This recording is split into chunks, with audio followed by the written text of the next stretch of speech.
As charlas do Xerión, un programa dirigido e presentado por Jesús Suárez. Quería dar las gracias al Café Hemingway por permitirme estar aquí por primera vez. Estas charlas son itinerarias, están en diferentes puntos de la ciudad. Y hoy venimos aquí a la Avenida de la Marina 24, gracias a todo el equipo de Hemingway por permitirnos estar aquí. Gracias a CEGA, como siempre, al equipo técnico que nos permite grabarlo y después subirlo al canal de YouTube. Así que os recomiendo que os apuntéis, que busquéis las charlas de Xerión y que le deis a la campanita y que os suscribáis.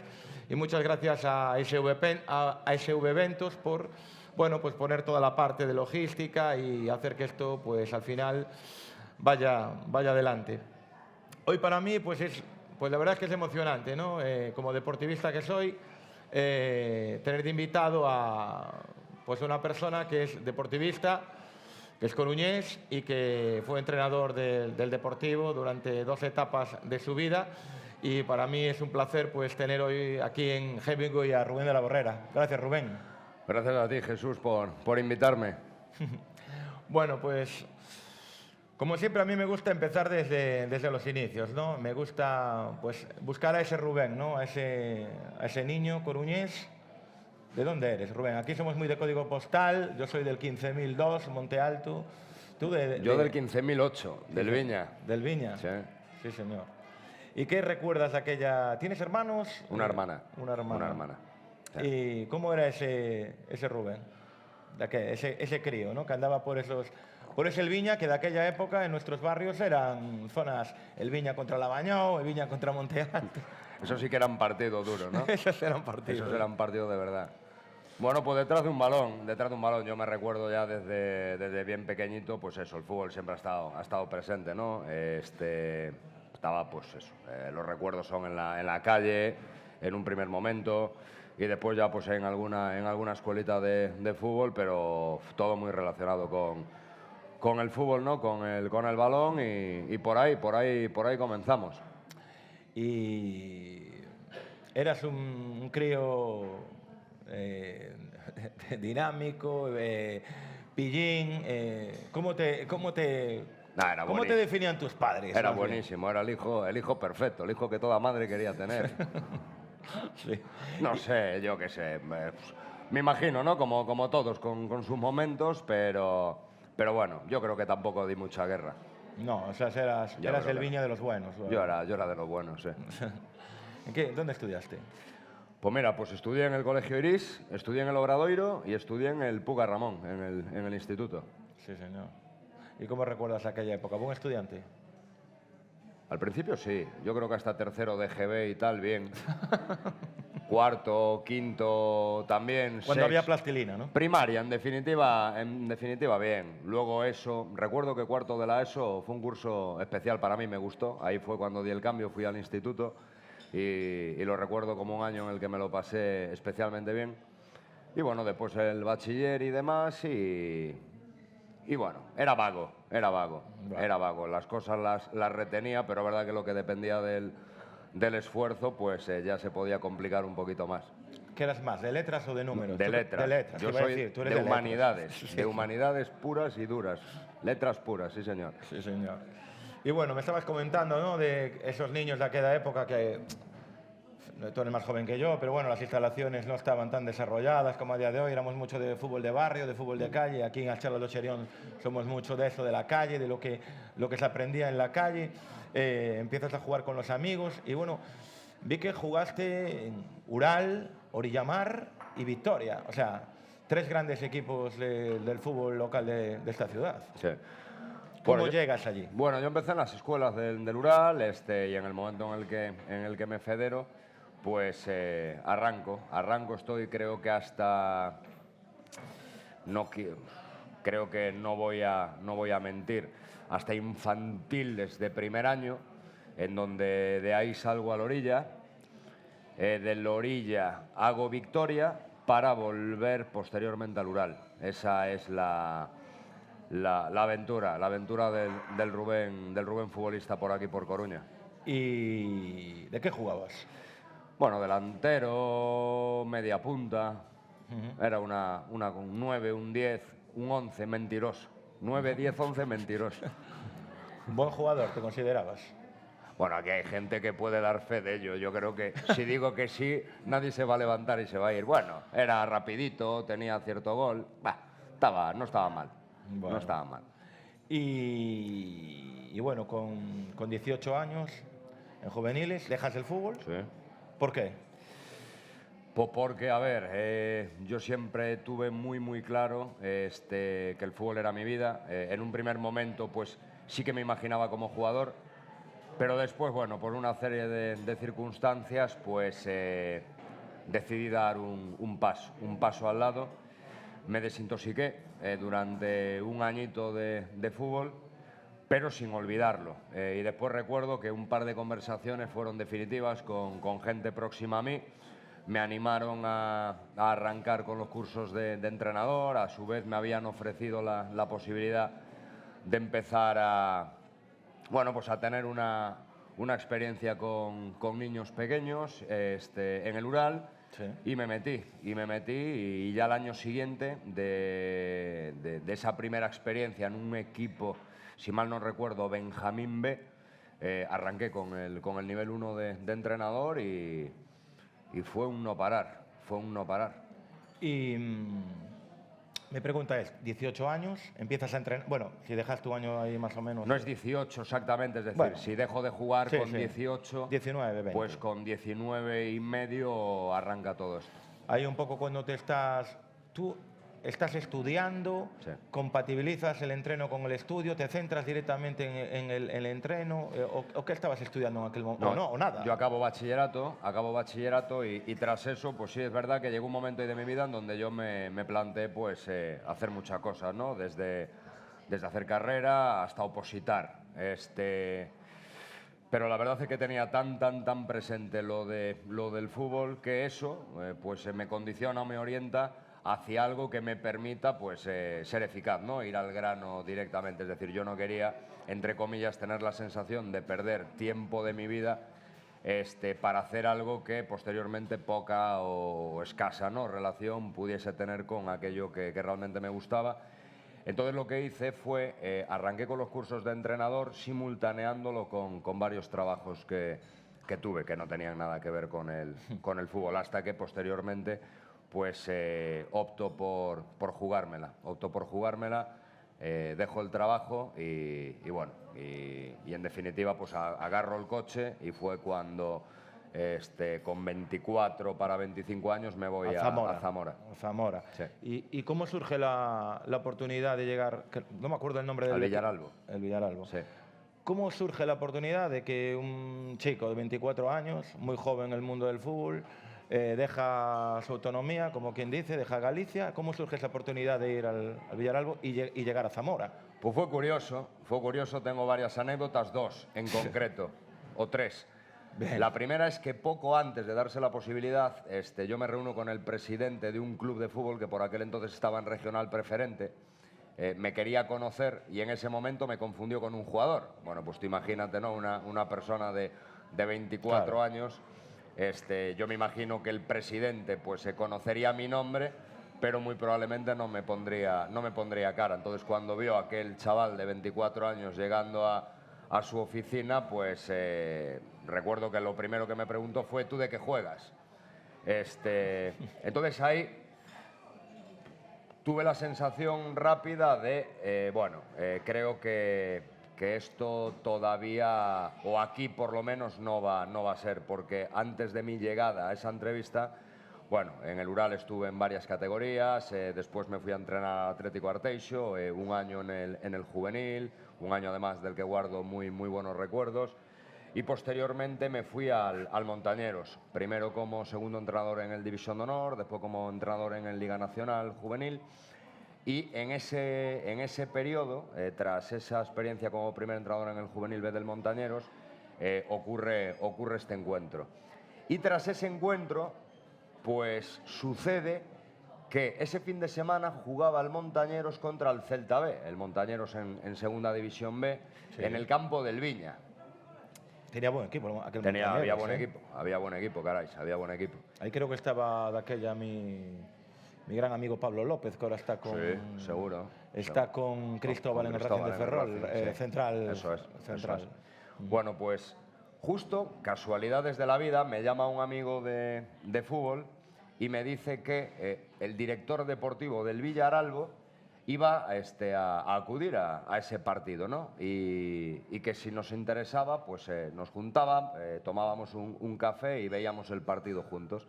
Total, que fuimos a tomar un café antes del partido, vimos el partido juntos y al acabar el partido me dice, bueno, Rubén, quiero que sepas que me apetece y pretendo que el año que viene seas el entrenador del equipo de mi pueblo.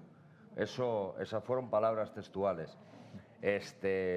Y claro, pues como tenía el recuerdo de la anterior reunión, o no reunión, con este club del que hablamos, y ahora esto, pues yo lo que pensé realmente fue, bueno, pues otra bilbainada más, ¿no? Se calentó y ahora con el tema este del partido y demás, pues me lo habrá soltado y después si te he visto no me acuerdo.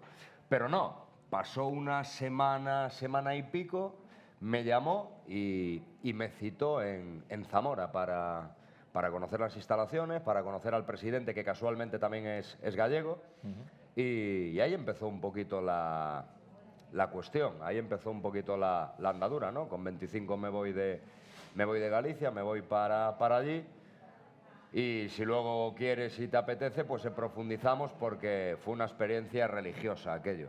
No, pues vamos a ello, ¿no? Ya estamos en esa etapa. ¿Qué te encuentras al llegar? Bueno, pues me encuentro solo.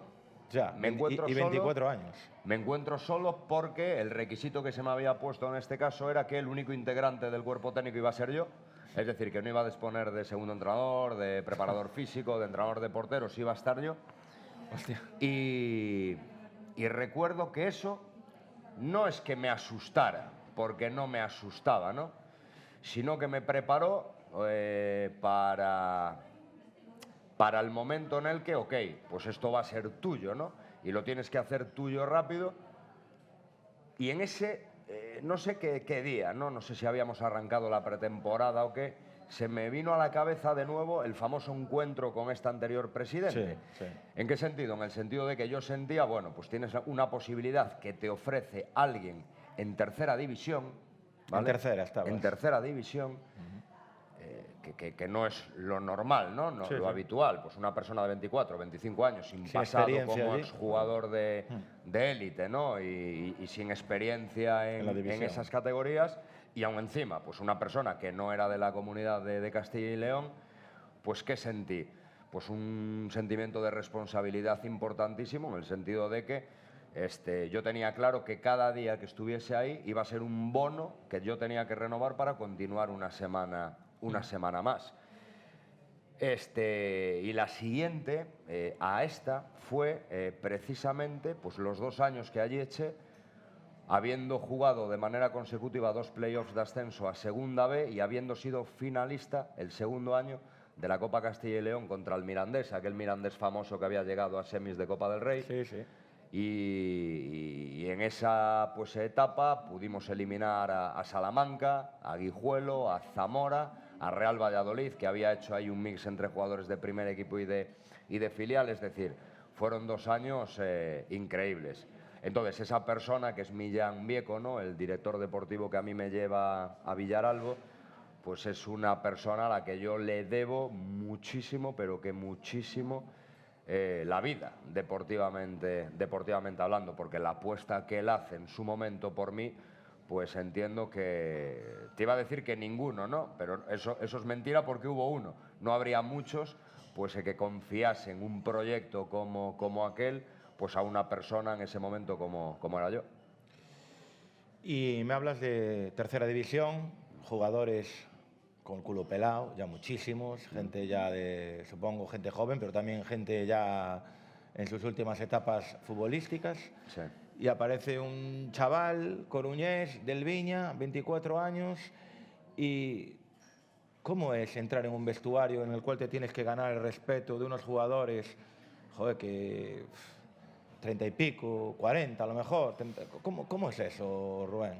No es fácil, ¿no? No es fácil, pero bueno, yo lo que hice, Jesús, fue en el momento en el que me comprometo con el Villaralbo, mi recuerdo es precisamente un coche.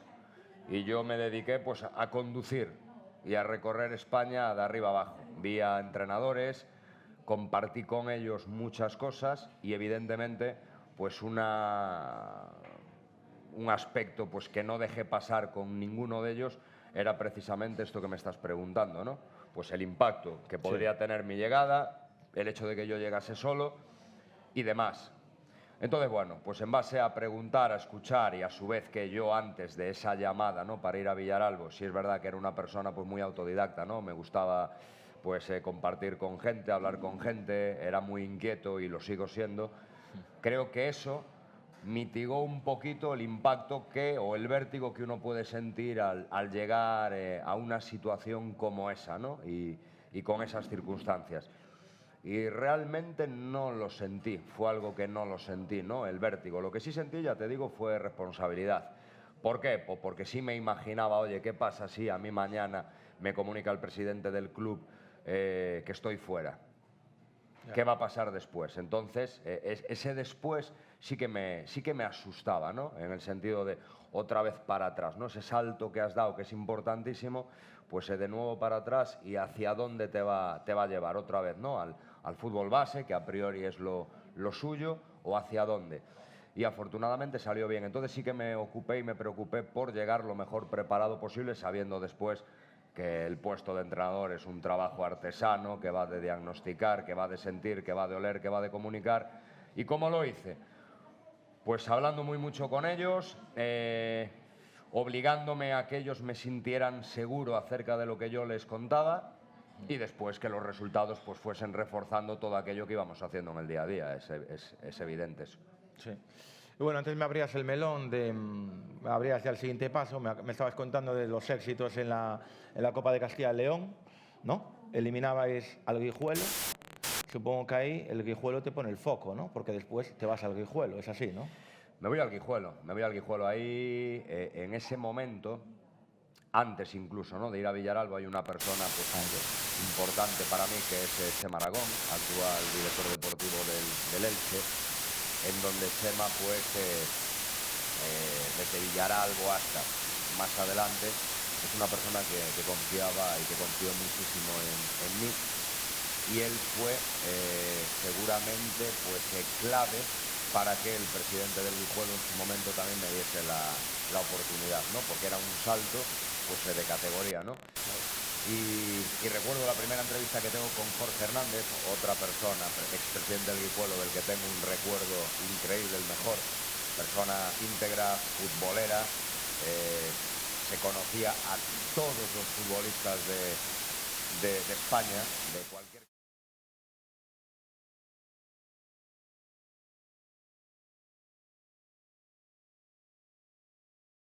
Pues no sé si...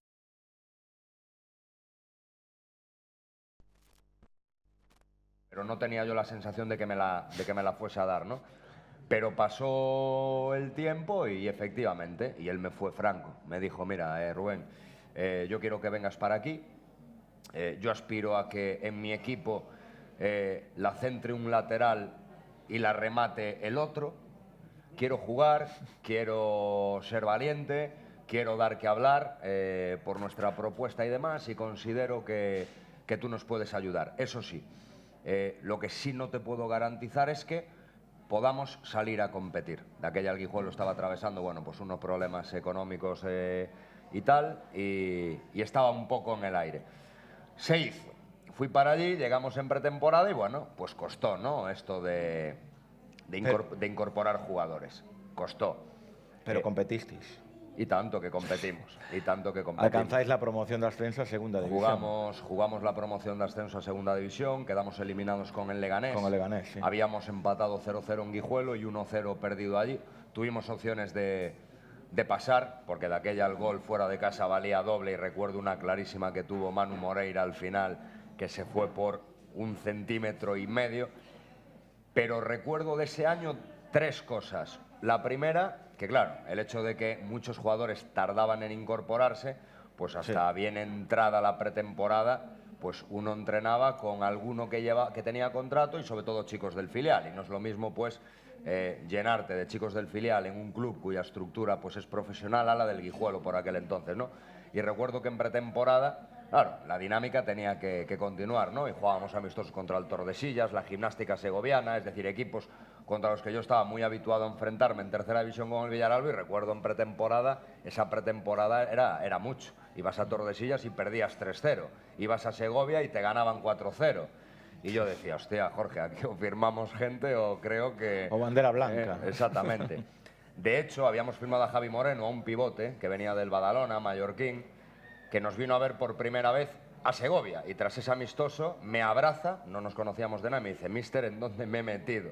Y yo, Javi, tranquilo, que las cosas van a salir bien y demás. Bueno, y antes de empezar la liga, me dice el presi del Guijuelo, ¿qué? ¿Cómo lo ves? Y le digo yo, presi, yo veo que hay que ganar un partido antes de empezar a jugar. Bueno, pues venga, vamos a jugar contra el filial. Venga, vamos a jugar contra el filial. Jugamos contra el filial la semana del inicio de liga. Íbamos ganando 1-0 en el 89, digo yo, bueno, que se acabe ya, ¿no? Vamos 1-0 y tal, esto lo cerramos tal. Minuto 90, 1-1, minuto 93, 2-1, perdimos. Y yo, bueno, pues está bien la cosa. Contra el filial. Contra el filial del Guijuelo. Del Guijuelo. Y digo yo, bueno, pues está bien la cosa. Y de repente, pues la cosa empezó a fluir. Todo lo que se estaba haciendo, pues empezó a cuajar, a ser cada vez más y más redondo. Encadenamos 18 jornadas sin perder y nos metimos en playoff. Un playoff en el que nos jugábamos una plaza con el Oviedo y finalmente fuimos nosotros. De memoria te diré Racing de Santander, Racing de Ferrol, Real Avilés y nosotros. Fuimos los que nos metimos en playoff. Un año duro, en donde había equipos potentes, ¿eh? Orense duro. de aquella potente, había equipos duros. Y, claro, el presidente boquiabierto, ¿no? Perdiendo toda la pretemporada y de repente todo empieza a conectarse. El presidente Jesús tenía algo muy bueno y es que era un tío de fútbol y tonto no era.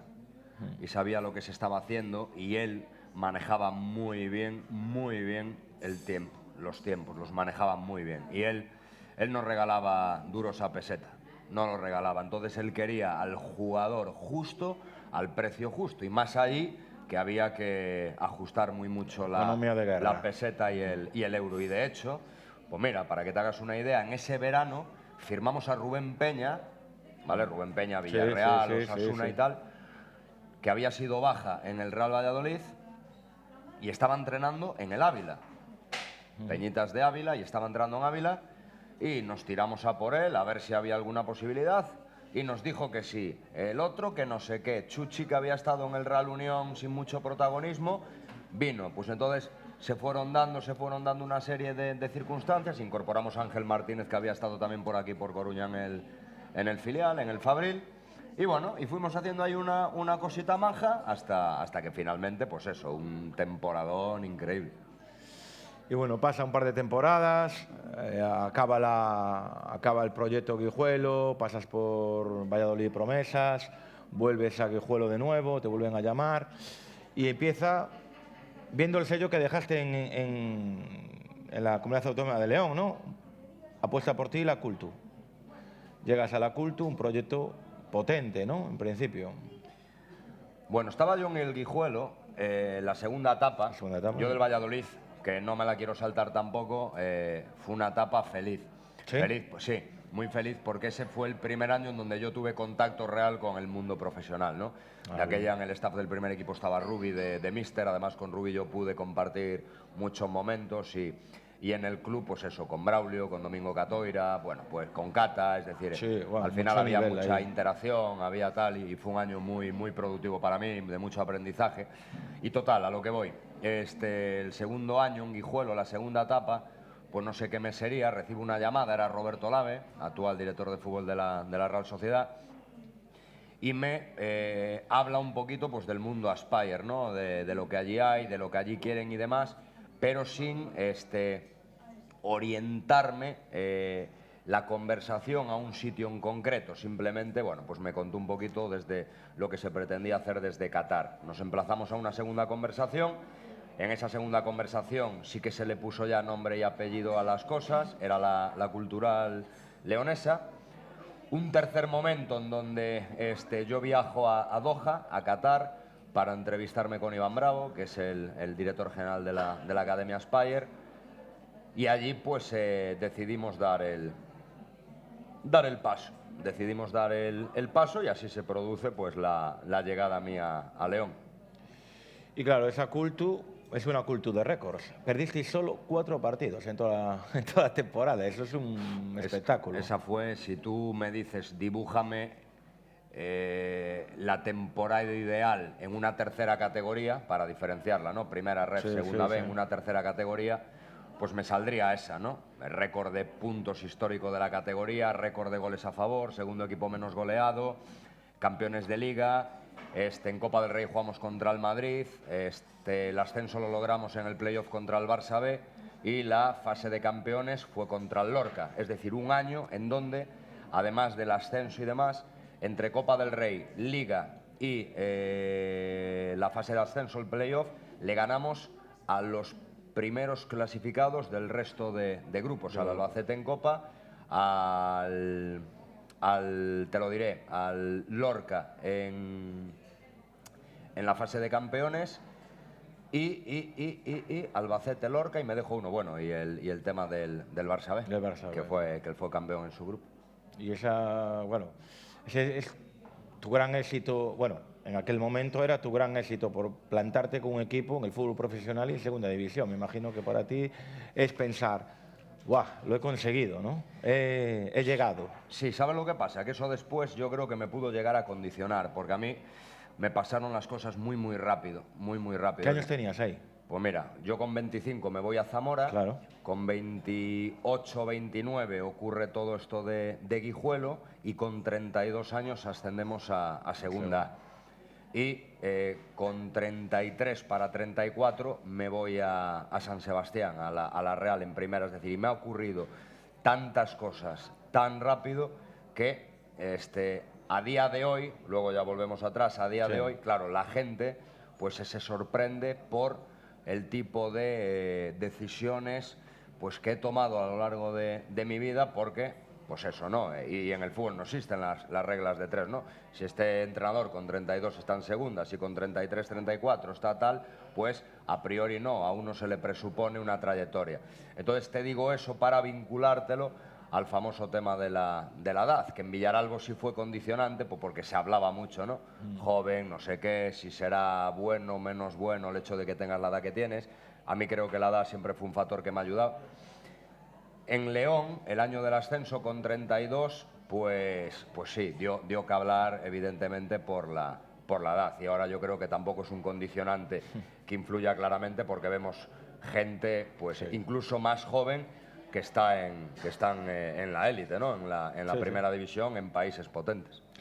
Y dejas esa cultu y me dice, claro, pasas a formar parte del cuerpo técnico como segundo de Garitano en la Real, en primera división, ¿no?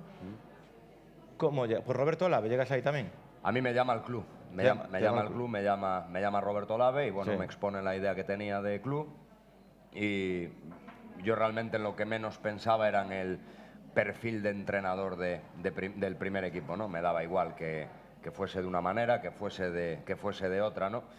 Una, que yo no creo en eso. Yo creo que un entrenador tiene que ser competente y tiene que dominar pues muchos escenarios, ¿no? Porque al final la realidad del juego te lleva a eso, ¿no? Independientemente de que tú te sientas más fuerte o más capacitado o con mayores recursos en momentos concretos, ¿no? Pero eso no existe, eso es irreal. Entonces yo ahí lo vi como una oportunidad clara de desarrollo. Yo cuando salgo de la Cultural a la Real, tengo la posibilidad de firmar en el Tenerife, en segunda división, pero me decanté por la de la Real. Por lo que me decía, por lo que me contó Roberto Olave, y a su vez porque me apetecía, ¿no? Porque eran muchos años también ininterrumpidos entrenando, escuchándote, y yo creía que dar un paso al lado, poder contribuir, además en un club importante, ¿no? Como es la Real, en primera división, rodeado de gente tan competente y tan capacitada, yo consideraba que me podía venir francamente bien. y por ese motivo tomé la decisión y me fui allí. Y claro, no echas mucho tiempo allí. Estuve hasta Navidades. Hasta Navidades. Hasta Navidades, sí. Una media temporada, como quien dice. Hasta Navidades. Y decides marcharte a Qatar. A Qatar. Supongo que es que todo va enlazado según lo que me cuentas. Tú ya habías tenido una reunión para entrar en la CUL, tú te habías ido a Qatar, ¿no? Supongo que todo viene hilado por ahí. Tú ya tenías esos contactos, ya tenías ese networking, ¿no? Que está tan de moda. Viene por ahí. Viene ¿no? por ahí, viene por ahí, viene por ahí. Entonces, llegas a Qatar. Pues mira, yo en Qatar, Jesús, me voy a Qatar por un motivo y es que allí, a mí siempre me había llamado salir fuera. Me había llamado salir fuera. Ahora mismo, pues eso, llevo ya bastante tiempo circulando por fuera, entonces ya estoy vacunado, ¿no? Y ya sé pues, lo que significa y lo que supone desempeñar tu labor estando fuera. Yo a Qatar me fui fundamentalmente por tres motivos.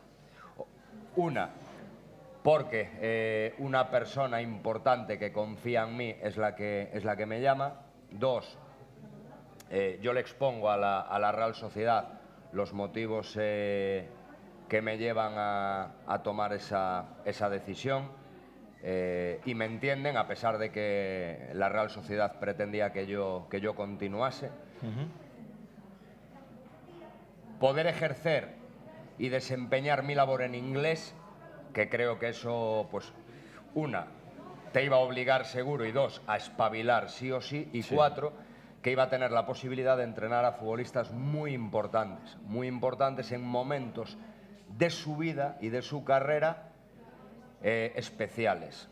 Es decir, gente pues como Nigel de Jong, por ejemplo, que ha sido capitán del Milan, Manchester City, campeón de Premier, subcampeón del mundo con Holanda, por ejemplo.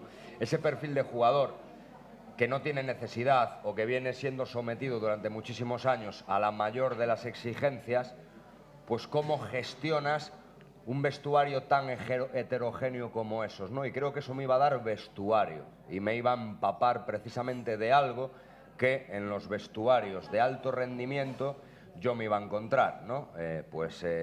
En donde uno tiene que lidiar y saber gestionar pues, las personalidades tan variopintas, ¿no? que hay. En un contexto, repito, totalmente diferente. Un contexto en donde no hay necesidad. ¿Por qué? Pues porque el futbolista que tiene una trayectoria importante, como puede ser Nigel, por ejemplo, pues no siente esa necesidad, ¿no? Eso es intrínseco, es decir, tú al final, ¿cómo conectas con ese tipo de jugadores? Y por otro lado, el jugador local. Y el jugador qatarí local es millonario, para que nos entendamos, antes de nacer. Sí.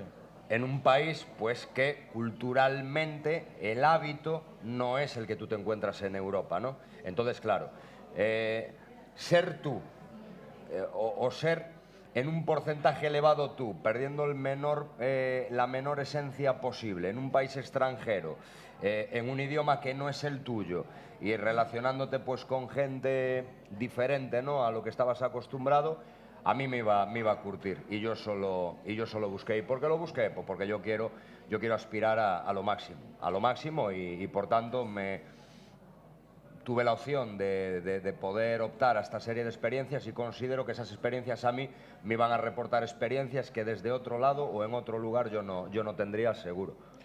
¿Y cómo es la vida, desde mi ignorancia más absoluta, cómo es la vida de un tipo del 15.008 del Viña en Qatar? Porque creo que hay bastante diferencia entre el Viña y Qatar, ¿no? ¿Cómo es Qatar? ¿Cómo es la vida allí? ¿Cómo era tu vida en Qatar?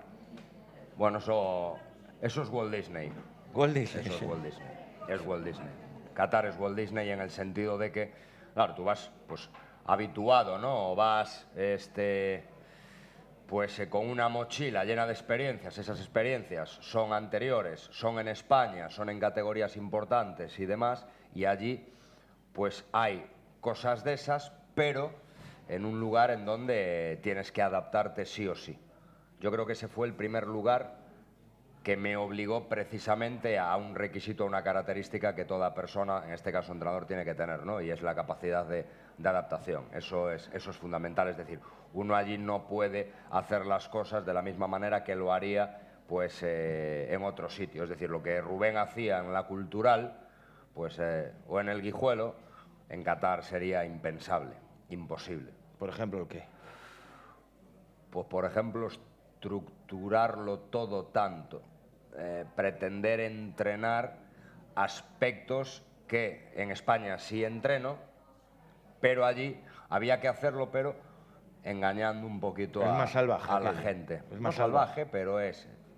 Allí tienen pues una serie de hábitos en el que ellos vivirían pues de jugar partidos reducidos durante todos los entrenamientos, ¿no? Y allí todo lo que tiene que ver con organizar el juego del equipo hay que hilar muy fino, a nivel metodológico también, qué tipo de tareas les presentas, pues porque allí puede pasarte que un jugador se te vaya si no le gusta lo que tú le estás presentando, o, más que no gustarle, si no interviene durante cierto tiempo en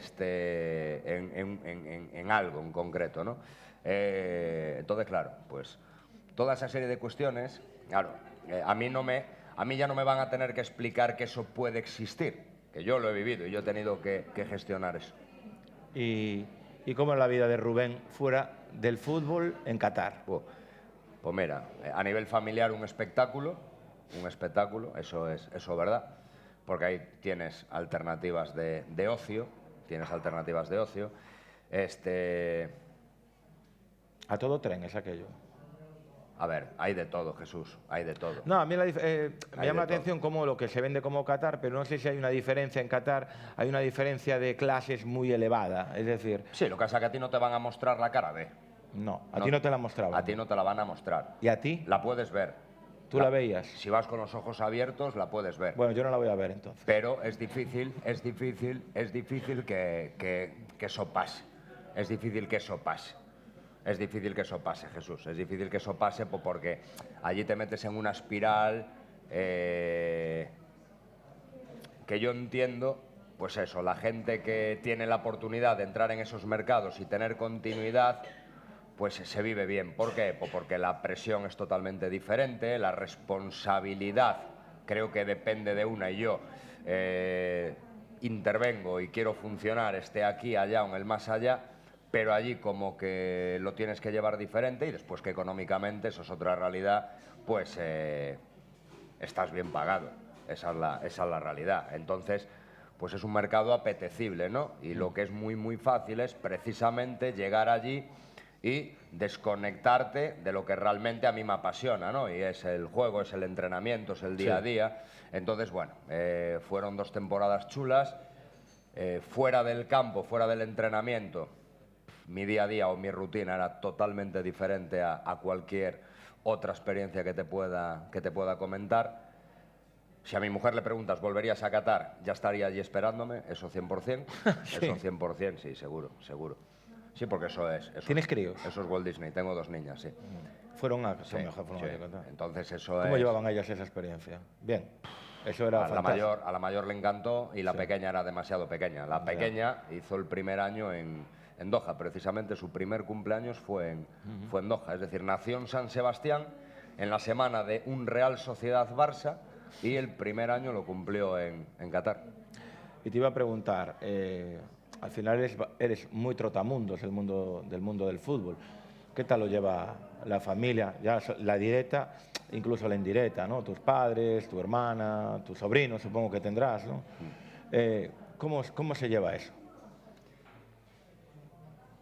Bueno, yo lo siento de una manera, pues porque pienso en todo lo que tiene que ver con mi profesión. La familia, en este caso, pues mi mujer, ¿cómo lo ve? Bueno, pues que vas a poder desarrollar en el lugar, pero yo creo que ellas también son de mirar con el rabillo del ojo a ver qué sitio es, ¿no? Claro, si me puede gustar más, si me puede gustar menos. Por ejemplo, mi mujer en San Sebastián estaba encantada, ¿no? Lo siguiente, y le costó salir. En cambio, cuando tocó salir de Doha, pues se agarraba, que todavía tenía menos Claro. ganas, ¿no? Entonces, a ver, yo creo que eso es un componente importante, ¿no? Al final, yo, por ejemplo, me da igual estar... ¿Lo hablas con ella?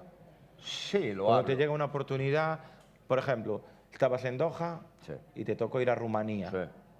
Supongo que tenéis una conversación, tengo una oportunidad de ir a entrenar a Rumanía. Sí. ¿Cómo lo ves? ¿No? ¿Hay siempre esas conversaciones? Sí, existen. En mi caso sí. A ver, yo le expongo, pues, por ejemplo, lo que me iba a encontrar en Rumanía, ¿no? Que el propietario del club era Jica Hagi, que el presidente del club era Jica Popescu, dos leyendas allí, sí. un club joven, mucho internacional sub-21 en el equipo, y por ahí pues ibas a disfrutar. Yo allí disfruté mucho de la profesión. De lunes a sábado disfruté en Rumanía, sí, porque podías entrenar, había nivel, porque había nivel, era un equipo joven. Estabas en Rumanía, pero era un equipo joven. Y tuve suerte porque la ciudad que me tocó, muy chula, muy chula, sí. Constanza, yo vivía en Mamaia. Mamaia es, a ver, salvando las distancias, en España, ¿qué te diré? Una Marbella, una cosa de esas. Caray, nivel luego. Una cosa de esas, es decir, muchísimo turismo. Bueno, Marbella sabes que tiene su cara B, ¿no? Que se lo pregunten por ahí. Marbella, sí, te diría, pues una cosa de esas, ¿no? Una Marbella, no me atrevería a decirte una Mallorca, porque no, pero bueno, una cosa de esas, ¿no? ¿Qué pasa? Que a mí me coincide también en época COVID. Entonces, allí me llamó la atención que, bueno, las mascarillas allí no habían llegado. No habían llegado. Yo lo que veía era, es verdad, una reducción importante del turismo internacional, pero en cambio muchísimo, pero que muchísimo nacional, ¿no? Por allí, las playas a tope, la gente sin protección, y es, te iba a decir curioso, no, sería raro que no sucediese, ¿no? Si algo me sucedió a mí en Rumanía es que yo creo que pitó positivo todo el club, pero es que era normal. Los únicos que no caímos fuimos nosotros.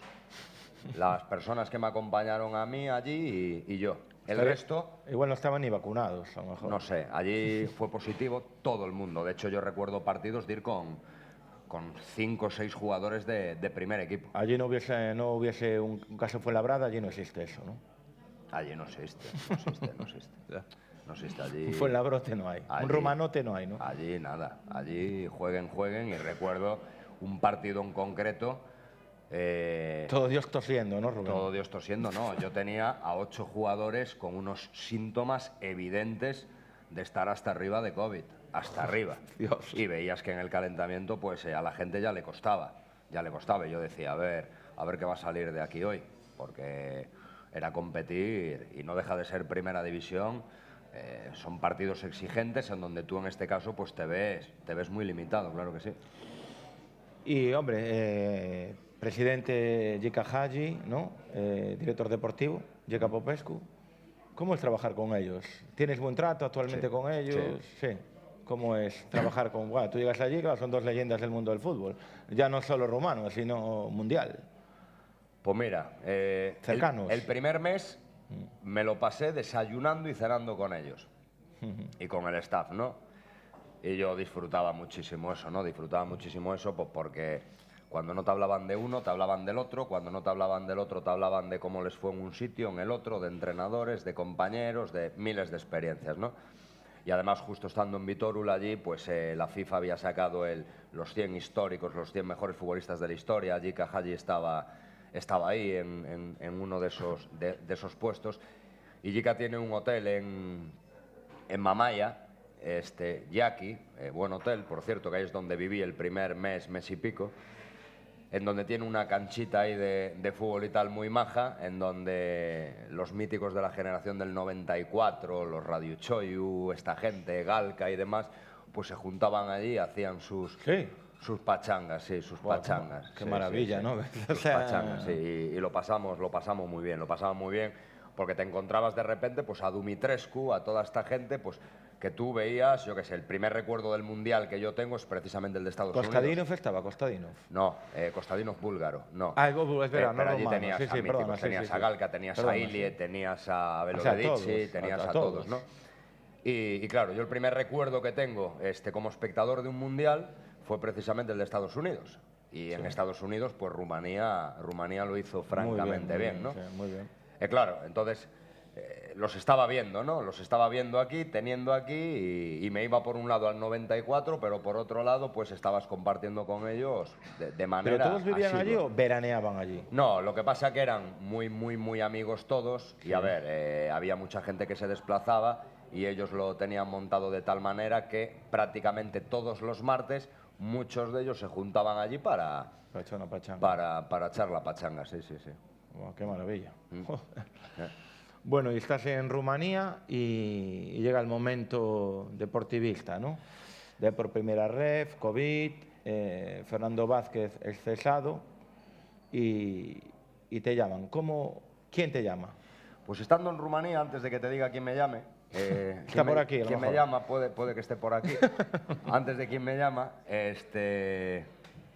yo recuerdo que me reúno con Jica Hagi y me cuenta que están pues dándole una vuelta al club, va a traer inversores y lo que pretenden es rumanizar el club. De hecho, el club lo refundan, ya no existe Viitorul, ¿no? Ahora es el Farul Constanța. Total, me dijo eso y justo coincide pues con una llamada de Richard Barran. ¿Y cómo te lo plantea? Bueno, pues me dice eso. Hablábamos de mes de finales de noviembre, diciembre, por ahí.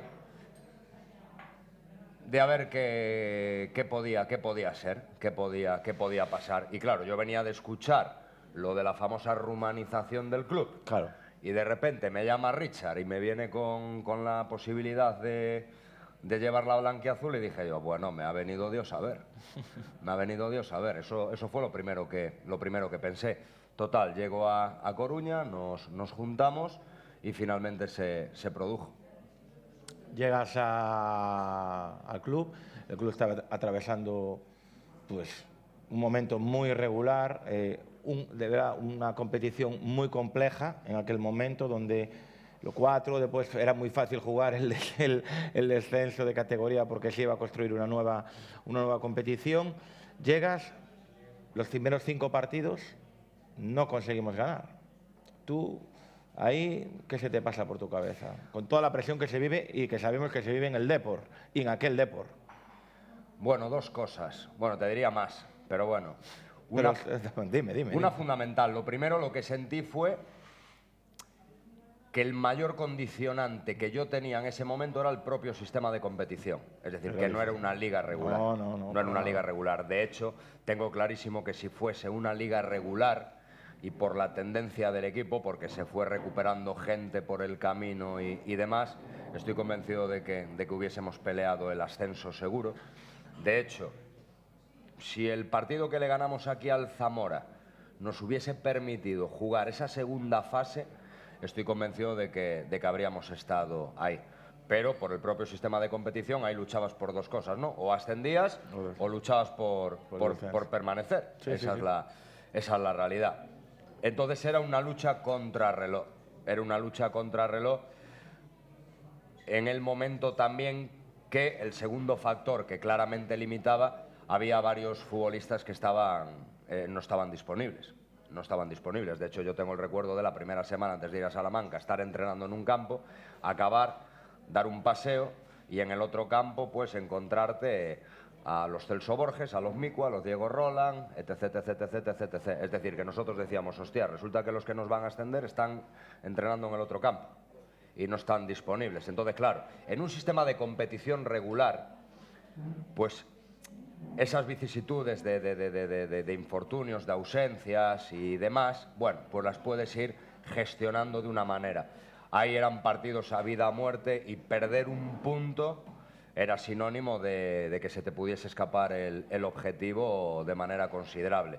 Aún así, hicimos un buen tramo final y la lástima fue que quedamos al famoso punto este de... ¿Quedaron Coruxo el Celta, ¿ves? Eso es, correcto. Porque yo estoy convencido de que eso era lo que el equipo necesitaba. Si hubiésemos sumado ese puntito, yo que sé, recuerdo el partido aquí de Unionistas en Riazor, ¿no? Que se empata 0-0. Sí, se empata. Y a ver, de 100 partidos que juegas, ganas 99. Bueno, te vas 0-0. Bueno, nunca se sabe, ¿no? Pero sí tengo la certeza absoluta de que si el equipo se hubiese metido para esa segunda fase, la hubiésemos peleado fijo, 100%. ¿Tú crees que se comentaba mucho en aquella época que el Depor pagó la novatada de bajar, de comerse una competición extremadamente compleja y de que se comentaba mucho que los jugadores, algunos no estuvieron a la altura o no subieron, no es a la altura, igual no supieron adaptarse a la competición. ¿Tú crees que algunos jugadores tenían una presión excesiva dentro de su mochila, sabiendo que son jugadores de categorías superiores y enfrentarse a una competición tan compleja, totalmente desconocida, les pesó? Bueno, yo ahí te diré varias cosas. Te diré que la primera, todo jugador es persona, Sí, claro. ¿vale? Todo jugador es persona. Entonces, hay que conocer a las personas. Yo a lo que me encontré allí fue un vestuario espectacular, increíble, increíble. ¿Y por qué te digo esto? Te digo esto porque formábamos corrillos por ahí y hablábamos, ¿no? Y compartíamos mucho, ¿no? Pues con jugadores que, claro, que estaban más habituados a ir al Camp Nou Claro, que ir al campo del Corusio. Te lo digo, Esa es la realidad. Y por aquel entonces, pues yo las palabras más repetidas por ellos eran frustración, era miedo, era temor, era presión. ¿Ves? Y yo creo que todo eso se veía alimentado pues, por dos factores fundamentales. Por un lado, que eres el Depor, ¿vale? Y el Depor en segunda división B, y en ese primer momento, ¿no? Se tiene que pasear, ¿sí? Eso era lo que pensábamos. Lo que se pensaba. Y por otro lado, el propio sistema de competición. Desde el momento en el que tú fallas, pues toda esa presión, barra ansiedad, barra temor, barra todo esto que estamos comentando, se va a ver multiplicado por 2, semana a semana. Entonces, a ver, no es sencillo gestionar eso, no es sencillo gestionar eso. Entonces, claro, yo estoy pensando en jugadores de esa etapa, pues cómo se pueden sentir cuando pues, un futbolista de otro equipo, por no dar nombres, pues te gana un partido. Entonces es una pelea contra uno mismo. No es un partido contra el Unionistas de Salamanca, no es un partido contra el Corusio, no es un partido contra el Marino de Luanco. Es un partido contra ti mismo, o contra nosotros mismos, en este caso, como equipo. Y no es sencillo. Y creo, repito, que algo que realmente lo condiciona es el propio sistema de competición. Sin duda. Yo estoy totalmente convencido y me reitero porque lo siento realmente así, que si esa liga fuese pues una liga como toda la vida de segunda división B, en este caso se haría o ocurrirían cosas totalmente diferentes. Y tú me hablas de la palabra miedo, presión, tensión, que se hablaba, se repetía mucho, o sea, se repetía en el vestuario y se tenía ahí muy presente. ¿Tú crees que en aquella época jugar con el estadio vacío o semivacío o casi vacío muchas veces por el tema del COVID perjudicó o benefició? Porque imagínate lo que es jugar con un estadio de 30.000 personas, sabes cómo es Riazor, que viendo el Depor en esa inestabilidad, pues podía provocar incluso más temor a los 11 jugadores, ¿no? ¿Tú qué crees? Tú me imagino que hubieses preferido un Riazor lleno, evidentemente. ¿Ayudaría? Yo te digo dos cosas. La primera, el último partido mío en la primera etapa en el Depor es contra el Langreo. Sí. Abren la puerta y pasan 5.000. Claro, pasar del nada a 5.000, tú tenías la sensación de que estabas en la Bombonera, ¿vale? Y ese partido acabó, creo que, no sé si 4 o 5-0 a nuestro favor. Creo que 5-0. Entonces, ¿qué te quiero decir con esto? Pues que yo estaba habituado en Qatar. O sea, había mucha gente, pero la gente se quedaba en el bar, en la cafetería o en sus casas viendo el partido. No van a la grada, no salen a la grada. Y es otro deporte. Hablamos de otro deporte totalmente diferente. Esto es como si, por ejemplo, el otro día el Depor contra el Barça B, este partido aquí se hubiese jugado a puerta cerrada. Ganaría el Depor seguramente, probablemente. Pero tú como local o tú como visitante, otear un poco el horizonte y ver a 30.000 ahí, pim pam, pim pam, pim pam, pim pam, cuidado, cuidado. Y más esta gente que va de verdad y que empuja de verdad. Entonces, sí, claro, yo tengo clarísimo que Riazor lleno en ese momento pues sería algo que claramente favorecería. Yo uno de los partidos de aquella época que recuerdo para mí con unos nerviosismos altísimos fue el partido de Pontevedra. Sí, el que nos estábamos jugando. Sí, ese partido, claro. ganamos 1-0, gol de Keko Gontán.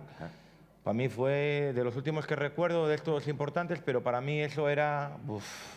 ¿Cómo se vivió allí? Fue fundamental. Yo recuerdo la preparación de ese partido durante la semana, era una locura eso, una locura. Una locura porque nos lo imaginábamos, o sea, nos imaginábamos cualquier contexto. Que el Pontevedra te viniese arriba, te esperase, saliese con 3 centrales, con 2 centrales, con un punta y un media punta, con 2 puntas, con extremos y 2 puntas, con carriles, o sea, y todo eso, volcarlo sin generar estrés al jugador o al equipo en este caso, pues no es sencillo. Y a mayores, con toda esa responsabilidad que nosotros teníamos, porque ese sí que era el partido de los partidos en ese momento.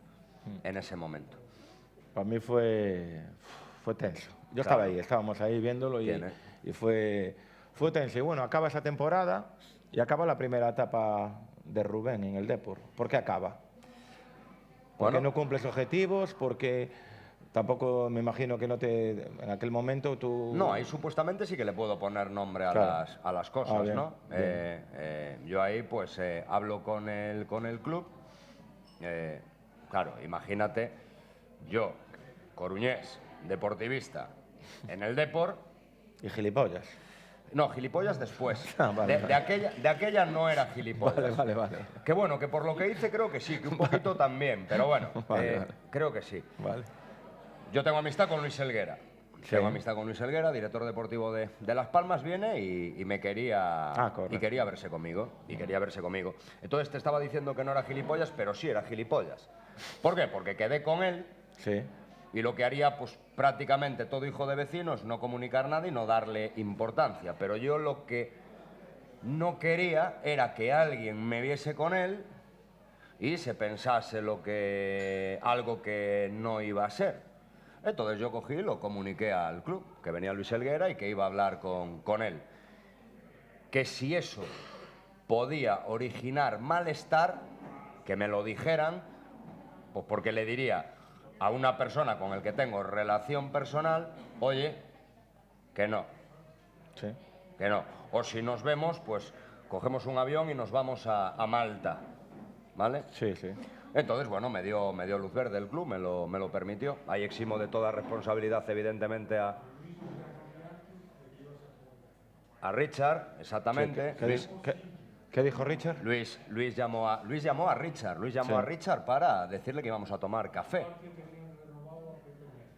Y estaba renovado Pepe Mel. Eso es. Vale, para la gente que nos está escuchando, es que Richard nos está contando que el club, el Luis Helguera, llamó a Richard para tomar un café con Rubén de la Barrera y él, Las Palmas, ya tenía renovado a Pepe Mel para el siguiente año. Eso es. Correcto. Bueno, pues eso por un lado, no había ningún problema. Y la segunda conversación que tenemos es, pues, hemos decidido retirarte la oferta de renovación, cosa que eso no es verdad, porque nunca jamás en la vida he tenido una oferta de renovación, y así puedes negociar con Las Palmas, cosa que tampoco era cierta porque Pepe Mel estaba renovado. Entonces, bueno, ese fue el final. ¿Quién te comunica de mi primera etapa? David Villasuso. O sea, tú eso puedes pensar que ya tenías la mirilla apuntándote, ¿no? Entonces, es decir, que fue abrir una puerta para tener una excusa, entre comillas, para que 100%, abandonar 100%. el Deportivo. 100%, y eso también me dice que uno no puede ser honesto. A uno le piden honestidad, ¿no? Por la vida. E ir por la vida, pues, como Dios manda, ¿no? Pero es que veo que tampoco. Porque cuando uno es honesto y va de frente, pues eso no gusta. Entonces, a veces ya piensas cómo tienes que comportarte y actuar. Porque cuando eres honesto, porque eres honesto. Cuando haces las cosas por detrás, pues porque vas por detrás. Yo por la calle del medio no sé ir. Yo es que solo conozco una dirección, Jesús. Entonces, fue honesto. Además, tenía la suerte, entre comillas, de que Luis había hablado con Richard. No había ninguna historia ahí. Ahí no había trampa en ese café o en ese encuentro. Y después, al poco tiempo, pues ocurrió esto, sí. Bueno, dejas el Depor, abandonas el Depor, supongo que decepcionado en aquel momento, ¿no? Porque lo veías injusto, me imagino, era una injusticia para ti. Y bueno, llega tu etapa en el Albacete y el destino es tan cruel que te vuelve a poner el último partido de Liga, playoff en Riazor y la final contra el Depor. O sea, el destino nos ubica en Riazor, el sueño de toda una ciudad, un recibimiento espectacular y pone a Rubén de la Barrera a jugar en un Caro Cruz, el destino de ponerse en segunda división.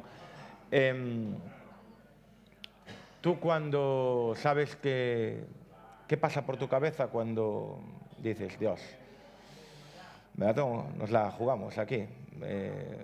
Cualquier cosa que ocurra no voy a estar plenamente contento, ¿no? No, dije, mira que hay estadios, mira que hay equipos y me va a tocar Riazor y me va a tocar el Depor. Eso sí. Es lo primero que pensé.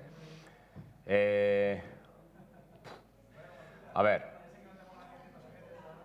preparas el partido como preparas me imagino, el resto de partidos. Eres un profesional. Es decir, la intención es clara, es querer ganar. Yo ahora mañana firmo por un equipo y me enfrento al Depor y yo al Depor lo adoro, no, lo siguiente. Pero si estoy al frente de otro equipo, voy a querer competir y voy a querer ganar, eso lo tengo clarísimo, ¿no? Y tocó. ¿Qué pasa? Que es verdad, y eso sí que no me lo impuse porque no me salió tampoco. El hecho de que estás en tu casa y yo qué sé, pues que se te puede ir un puño así, ¿no? Cuando metes un gol o acaba el partido y haces algo que la gente puede malinterpretar, ahí sí que, y de hecho, pues yo qué sé, Fran Noguerol, que era mi segundo en el Albacete, luego se vino conmigo vino a Coruña y ahora en Portugal, tenía un vídeo de justo recogía el pitido final del árbitro y veías que todo el banquillo del Albacete empezó a correr y que toda la grada de Riazor empezó a mirarme. O sea, es que se veía claro, porque luego había fotos, era un vídeo y después había varias fotos. Y claro, y yo así. Y yo ¿sabes lo que sentí? Que le estoy faltando el respeto a la afición del Albacete. También, sí, claro. Eso es lo que sentí yo. Le estoy faltando el respeto a la afición del Albacete. Ahora bien, vuelve a ocurrir y lo volvería a hacer. Yo mañana vengo a jugar aquí contra el Depor con otro equipo y pasa que volvería a comportarme igual. No me saldría hacer otra cosa diferente a la que hice. El corazón nunca se puede dejar atrás, es así, ¿no? No, yo quiero competir y yo quiero ganar, Jesús. Ahora bien, en mi casa no voy a hacer ninguna cosa que se pueda, repito, malinterpretar. Que cuesta, ¿eh? Porque tú imagínate estar peleando. Sí, claro, hombre. Y el gol que llegó al final, ¿no? Y peleando todo un año, y en estas categorías al final, o sea, no hay nada más que un ascenso. Sí, claro. Y ascender. Y parece que estabas, pues eso, conteniéndote porque el que no habías ascendido habías sido tú y no era así. Eras tú el que había ascendido, ¿no? Sí. Y mucho trabajo detrás y 20.000 momentos, muchos buenos, otros tantos no tan buenos. A ver, no es fácil, ¿no? Y uno al final es persona, joder, uno tiene emociones y yo ahí intenté cuidarlas. Recuerdo ese partido yo estaba nerviosísimo. Mi opinión, ¿eh? La primera parte os pasamos por encima. Mi opinión. Yo creo que el Depor pudo ir ganando por más de un gol. ¿Qué cambia en el vestuario? Porque el Depor salió como un auténtico torbellino. Os mantuvisteis muchos golpes, pero os mantuvisteis de pie. ¿Qué hablas tú? Porque dices, A ver, varias cosas. La primera... No sé si opinas lo mismo, que el Depor fue muy superior en la primera parte. Sí, nosotros después en la segunda. Sí, correcto. Lo que te digo es que jugábamos en Riazor, jugábamos contra el Depor. De 3 resultados al Depor le valía 2. Correcto. A nosotros 1. Entonces, de entrada, ¿a mí qué se me ocurre? Partido lo más largo posible. Y lo más largo posible es que durante la temporada yo pierdo a 3 jugadores. Tengo 2 cruzados y un menisco, de gente importantísima en el equipo. Entonces ahí hubo que ajustar. Yo no podía venir a jugar playoff con el equipo que seguramente hubiese saltado al campo, ¿no? Si yo los hubiese tenido a todos. Y la experiencia me estaba diciendo que había algún jugador que en este tipo de escenarios y de momentos, bueno, pues podría verse condicionado, ¿no? por el ambiente. Entonces lo que queríamos era tener el mayor control posible en la primera parte, alargar el partido, porque yo sí tenía claro que a partido largo y a resultado corto, por ahí íbamos a tener opciones. Y de hecho, cuando empatamos el partido, antes de llegar a la prórroga, los jugadores se me acercaron y me dijeron: míster, vamos a por el segundo, que los tenemos. Y yo sentía que sí, pero a su vez decía: cuidado, cuidado.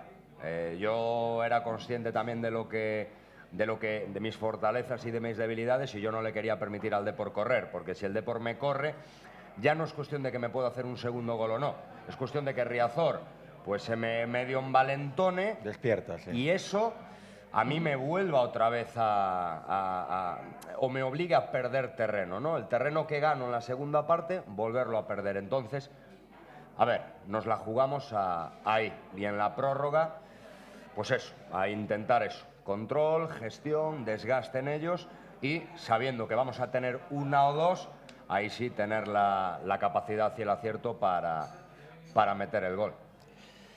Bueno, acaba el partido, una tristeza muy grande. Yo estaba con mi hijo en la grada, se puso a llorar, llegó a casa, se metió en cama, no quería... Me vas a hacer sentir peor ahora, No, tú, no, cabrón. pero quiero decir que fue un bofetón, ¿no? Un bofetón para muchos deportivistas. A lo que voy es a lo siguiente, es decir, un día contento para ti, entre comillas, medio triste, medio alegre. Joder, subes a segunda división con el Albacete y no continúas con el Albacete en segunda división.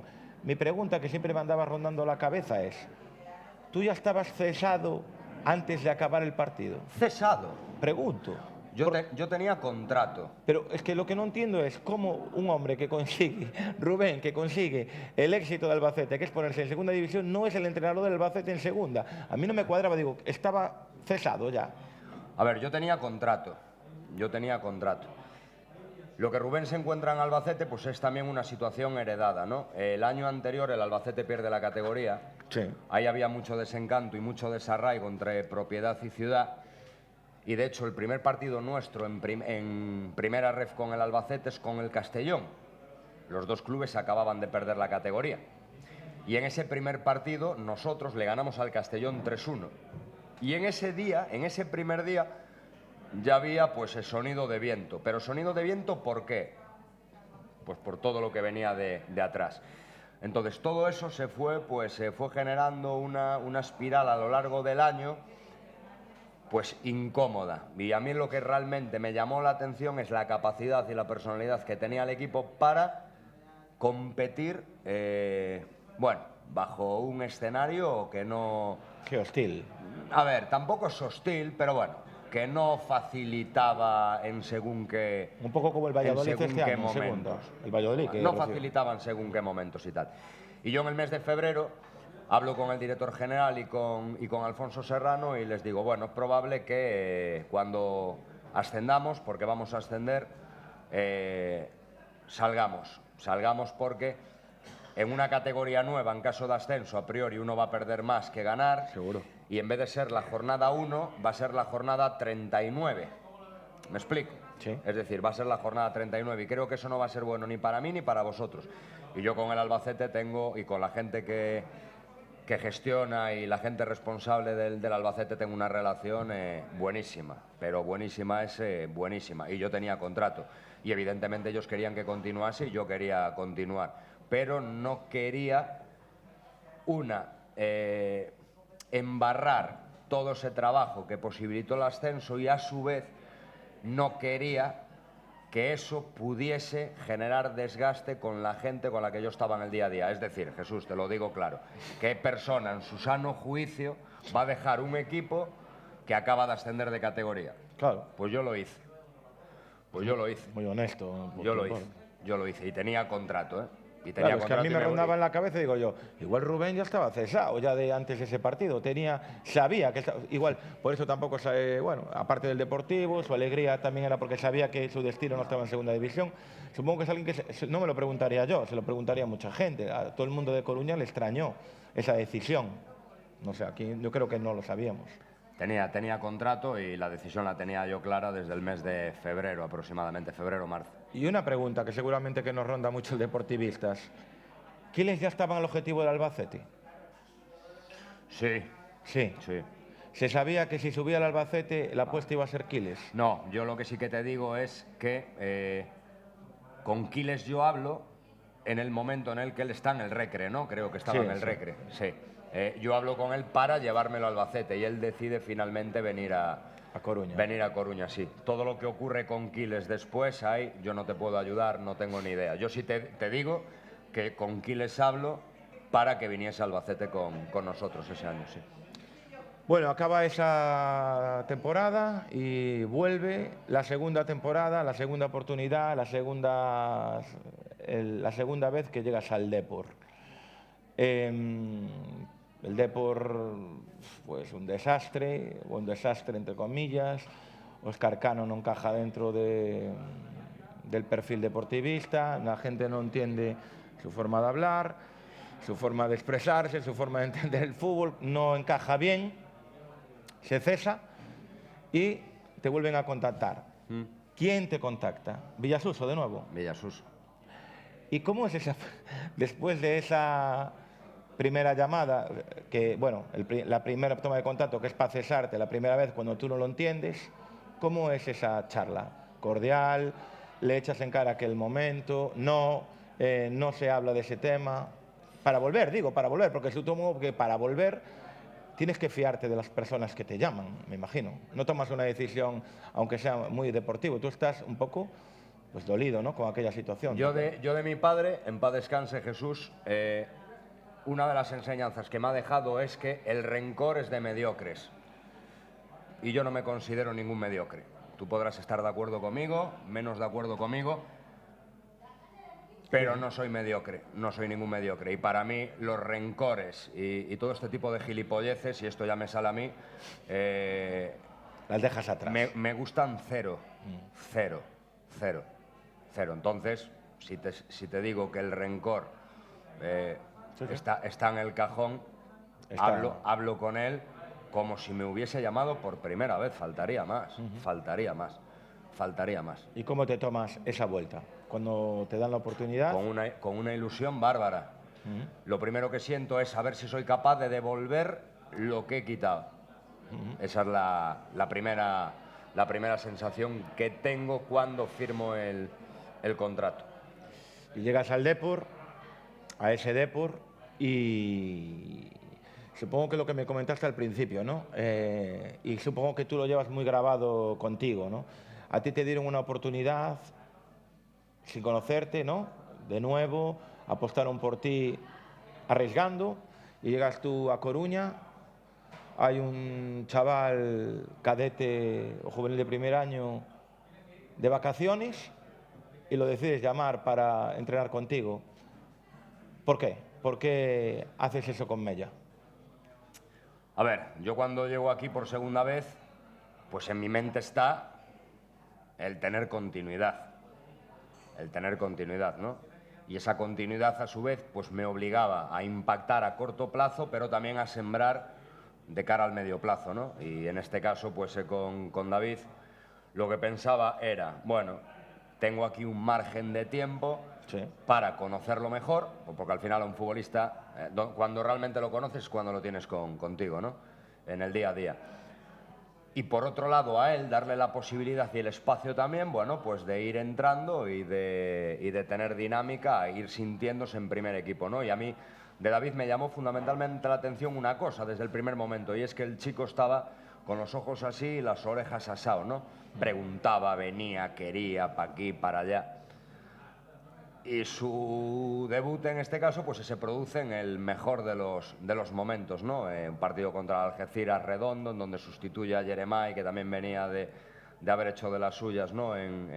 Durante ese tiempo. Y fue un ratito que a Mella, pues ya se le vio ahí alguna cosita que este año habéis disfrutado y bien, ¿no? Con más regularidad. Entonces era, bueno, cuestión de vamos a tenerlo y vamos a conocernos. Quiero que deje de ser niño para que se vaya transformando en aquello que yo entiendo este chico tiene que ser a medio plazo, y ese fue el motivo de su llamada. Pues yo creo que muchos deportivistas te lo agradecemos, de verdad, que hayas puesto en primer plano a un jugador como Mella, que yo creo que es uno de los activos junto con Jeremiah ahora más importantes que tiene el club. Así que por mi parte, y supongo que por parte de muchos deportivistas, muchas gracias por confiar en Mella, la verdad. Y llega ese playoff, ¿no? Nos toca el Castellón y el Depor, 10 años de crueldad tras crueldad, locura tras locura, y toca un partido en Castalia que para mí eso es, si tú hablabas de que Qatar era Walt Disney, para mí Castellón fue la casa del terror. O sea, no pueden pasar más cosas, o sea, Rubén. Tal cual, es que es eso. Es que eso, es eso. Yo no daba crédito viéndolo. Es eso, tal cual. ¿Cómo lo viviste tú en el banquillo? Yo con la sensación de pasamos. Pasamos. Y cuando hizo Lucas el gol, más claro lo tenía. Y cuando nos hacen, creo que no sé si había sido Yago Indias, ¿no? Cuando toca en uno nuestro y entra. Sí. Ahí sentí, lo veo complicado. Y después ya lo vi imposible. Ese también fue un día... A mí ese partido me da pena. Es que... Me da pena. Es que yo creo que perdimos por cosas, para mí, ajenas al fútbol.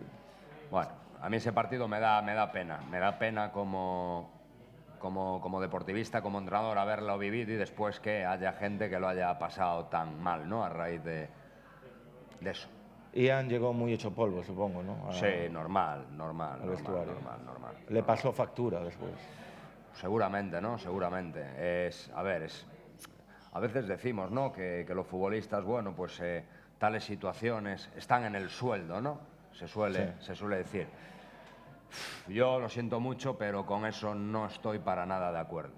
Yo no estoy de acuerdo. Yo entiendo que esto es pasional, esto agita, estimula, hunde en la miseria. Pero al final esto es una montaña rusa, ¿no? El fútbol, y más aquí en una ciudad como Coruña con su Depor y tal.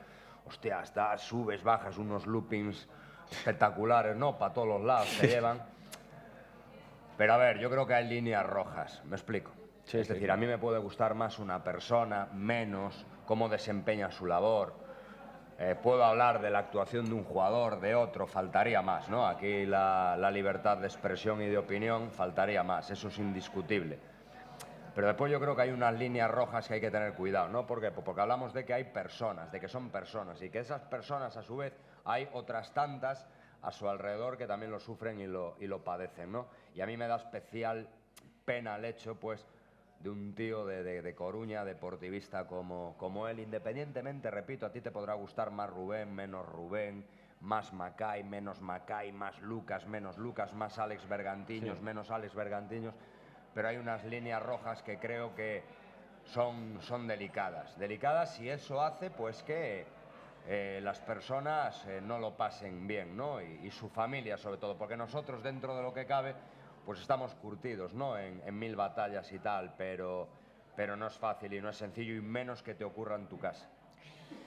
Bueno, acaba ese partido, una decepción muy grande, finaliza la temporada para el Deportivo, se cierra un capítulo más de decepciones. Nada, tú en teoría coges las vacaciones y te vuelve el Deportivo o el destino o no sé qué a deparar otra gran sorpresa.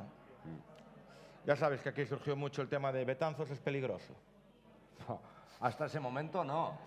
Hasta ese momento para ¿Qué nada. pasó? Realmente tú estabas en Betanzos. Bueno, ya contaste muchas veces que tú estabas y recibes una llamada, ¿no? Sí, no, yo estaba en Betanzos, estaba además con Abel, que era asistente en el Depor. Estábamos viendo fútbol y estábamos creando cosas de cara a la temporada. Y es verdad que, bueno, que después del partido del Castellón, pues yo no había recibido ninguna notificación, ningún feedback, ¿no? Por parte de nadie. Y me llama David Villasuso y ¿dónde está? Se presentó y, bueno, venía de tener reunión del Consejo, se había acordado la salida del Consejo y la mía también, que pretendían una renovación total. y que la gente que llegase pues tuviese libertad, ¿no? para tomar decisiones. Se me entregó una carta de despido y ya está. Los motivos, siempre que hay una carta de despido hay motivos. ¿Motivos deportivos? No, los motivos, bueno, los que expresaba dicha carta era pues la no consecución del objetivo. Evidentemente eso nunca puede ser un motivo, porque si fuera el motivo yo no vengo aquí de bombero torero teniendo 2 semanas para entrenar, porque creo que alguna cosa sí que hicimos en ese tiempo. ¿Estás decepcionado con la institución deportiva? No, nunca, nunca. Yo creo que el club está muy por encima, pero muy por encima de cualquier persona que hayamos formado parte o que puedan llegar a formar parte. Para mí el Depor no es una persona. Está claro que hay muchas personas que han sido muy importantes a lo largo de la historia de este club, ¿no? Pero más que nada el Depor yo no lo relaciono a una persona, yo lo relaciono a un sentimiento y a miles y miles y miles de personas, en todo caso, no a una en concreto.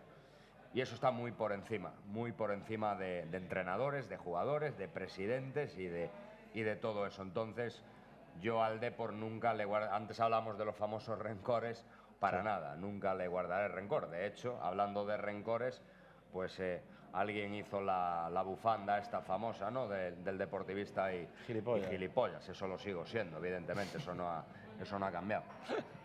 ¿Y tú, el día de mañana, por cualquier cosa, volverías a ser torero bombero? Sí. Sí. Sí, pero cuidado, a ver, que se interprete y se entienda bien. Además, yo tengo buena relación con Imanol Idiáquez. Sí. Se ganó a la gente, ¿eh? Me alegra muchísimo, además, que hayan ascendido y con él en el banquillo. Me parece un tío íntegro, me parece un tío de verdad. Y no lo tuvo fácil, ¿eh? Que se ganó a la gente poco a poco, ¿eh? Y a mí me alegra que a ese tipo de personas les vaya bien en la vida, ¿no? Y que a su vez sean una ciudad, pues como esta, y en un momento complicado, ¿no? En donde él asume el mando y esa primera vuelta que tampoco le ayudaba, me alegra de que se le haya podido dar la vuelta a la tortilla. El torero bombero, me decías, bueno, a ver. Y te digo que y te lo digo de corazón, ojalá Imanol pueda estar años aquí. Ojalá. Lo deseamos muchos, ¿eh? Ojalá Imanol pueda estar tiempo aquí y que le vaya realmente bien. Porque a mí me parece, ya te digo, una persona íntegra, una persona de verdad. Y mira, y si tiene que llegar un tercer momento mío en el Depor, fenomenal. Y si no llega, fenomenal también. Claro, hombre. Fenomenal. Al final, pues yo mientras tanto hago mi camino, Jesús, y voy haciendo lo mío. Yo tengo una pasión realmente y la quiero seguir ejerciendo y desempeñando. Quiero que me vaya lo mejor posible, evidentemente. Y si el día de mañana, pues el futuro nos vuelve de nuevo a poner y a alinear, pues fenomenal. Y si no es así, pues fenomenal también. Y todos los deportivistas te deseamos que te vaya fenomenal, menos cuando juegues contra nosotros. Seguro. Eso es así. Seguro. Y bueno, eso decía, sigues tu camino y como gran correcaminos que eres, selección del Salvador. Otro sitio diferente para entrenar, ¿no? Sí, muy diferente. A ver, yo tenía opciones para llegar a segunda división. Yo de hecho tuve una opción para firmar en segunda división antes de venir al Depor en esta segunda etapa. Sí. Les dije que no porque yo quería venir al Depor, intentarlo y no me arrepiento lo más mínimo, solo tengo que decir. Entonces, cuando finaliza la segunda estancia aquí en Coruña, se abren posibilidades, pero esas posibilidades conllevaban, bueno, pues esperar, estate atento. Y me llegó una propuesta de El Salvador, de una persona con la que yo había convivido en Qatar también. Qatar te dio mucho, ¿eh? Qatar me dio mucho. Yo con él no llegué a trabajar en el día a día, pero sí nos conocíamos, ¿no? Y esto era un proyecto FIFA, ¿no? A través de la FIFA. Y Y sí, yo iba como seleccionador, pero el rol o el contenido no era pues el que uno conoce, ¿no? O como normalmente uno pues se reconoce a un seleccionador. Vas, seleccionas a un grupo de jugadores, entrenas durante un momento, una fecha FIFA en concreta, juegas un partido o dos y te vas. Allí era un programa de desarrollo, ¿no? Además, un país que por diferentes circunstancias perdió varias generaciones por el camino y estaban un poco en un momento de reconstrucción, ¿no? Además, una selección pues, que llevaba más de un año sin ganar un partido. Bueno, total, asumo el reto y en pleno tal me llaman de Portugal, del Vizela, Sí. de primera división. Y yo sabía que, por un lado, estaba la posibilidad de ir a un país potente futbolísticamente como es Portugal, a una primera división importante, de hecho es la liga que más factura, ¿no? En el mundo en cuanto a traspasos y demás, Sin porque duda. al final si hay ojos en dos ligas en concreto, pues una es en Portugal y otra es la belga, ¿no? En Sí, Bélgica. Y por otro lado también sabía o era consciente de la complejidad pues, a la que me enfrentaba, ¿no? Que tenía que ver con salvar al equipo. Era difícil, ¿no? El presupuesto más humilde de la categoría y no era sencillo. Entonces, en un primer momento, pues se valoró la posibilidad de compaginar cargos, ¿no? Y yo estaría encantado. ¿Qué pasa? Seguramente en otro lugar podría ser en El Salvador por el concepto de día a día Sí, claro. y de programas de desarrollo, por ahí podía surgir alguna complicación y finalmente no pudo ser. Entonces, bueno, llegamos a un acuerdo, me abracé al reto de la primera división portuguesa. También te reconozco que, bueno, en El Salvador se me propone extender un año más todavía mi contrato. Yo allí había firmado 2. Allí estábamos hablando de un país en el que tú estás solo, Sí, y sí. solo es solo de verdad. Allí tienes un momento de bajón, tú no puedes plantearte coger el coche, voy a ver a la familia, estoy una horita y me vuelvo, ¿no? No, ya. Allí la cosa se complica. Entonces, por un lado tenía el tema de la primera división portuguesa, por otro lado cuestiones ya personales, y dije, pues, ¿y si voy a Portugal, primera división, y la salvo qué? Porque normalmente valoras, ¿no? Pros y contras, pero en ese momento lo que yo sentía fue, venga, vamos a darle, que en peores te has visto, vamos a intentarlo. Y finalmente llegué a Vizela. Llegas a Portugal, no se salva el equipo, ¿no? No, Pero vas a seguir. sí. Yo tengo contrato. Importante. Yo tengo contrato y a ver, la verdad es que soy un afortunado porque la propiedad es extranjera. Sí. Es un contexto peculiar, un contexto muy peculiar aquel. Complicado tener un día tranquilo. Pero los que mandan, o con los que mandan en este caso, pues hemos generado una relación importante. Valoran muy mucho el proceso, lo que se hace. Bien. Y qué menos, ¿no? Y qué menos que poder darle, pues eso, continuidad, a ver qué podemos hacer de cara a esta próxima temporada en Segunda División. Pero bueno, muchas cosas ocurren en muy poco espacio de tiempo, pero la verdad es que yo con la gente que departo y comparto allí en Portugal estoy muy feliz. Bueno, llegamos después de este camino, de este trayecto, a la final de la trayectoria pues, deportiva y un porto personal de Rubén.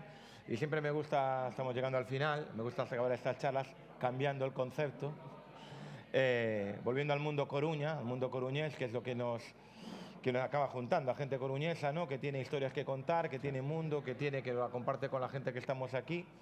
Y a mí siempre me gusta conocer, cada uno tiene su lugar favorito. ¿Cuál es tu lugar favorito?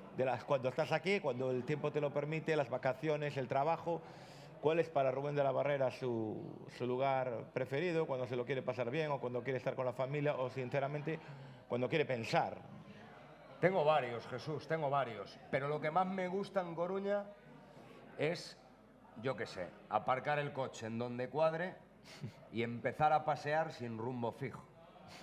no sé, y tan pronto, pues yo que sé, te pasas por delante de la Marina, como tiras por el paseo marítimo, como llegas a El Viña. Es decir, ahí en ese aspecto, pues sí, me gusta toda esta zona, evidentemente, pero no es algo que esté buscando, ¿no? Sino que aparco el coche, bueno, si ya voy en familia y demás, empezar a andar y ¿a dónde vas? Hoja al viento. Claro, es que a veces yo que sé, si un día me encuentro contigo por Coruña y me preguntas ¿a dónde vas? Pues tendré que estar rápido, ¿no? Para decirte algo en concreto, pues porque lo más lógico sería, pues no tengo ni idea, Jesús. Por ahí, a ver a dónde llego. Eso me gusta perderme por aquí. Eres un CTV, coruñés de toda la vida. Eso Sí, es lo que tenemos. sí, porque me gusta. Es que yo soy un enamorado de mi ciudad, ¿no? Y yo creo que a la gente la frío bastante a comentarios de ese tipo, ¿no? Cuando yo qué sé, cuando estás aquí, cuando estás allá, pues eso. Bueno, que sí, joder, que ya sabemos que La Coruña tal, pero esto es muy bonito también. Y yo, que sí, joder, pero Coruña, pum, pum, pum. Entonces, ahí soy muy coruñés, sí. Bueno, pues Rubén, muchas gracias por venir a la charla. A ti. Gracias a todos por asistir a estas charlas de Xerión. El mes que viene tendremos un nuevo invitado. Gracias por asistir, gracias al Café Hemingway, como bien dije, por mantenernos aquí, gracias a CEGA, a SV Eventos y gracias a todos ustedes y un aplauso para Rubén, por favor. Gracias. Muchas gracias. Gracias, Rubén.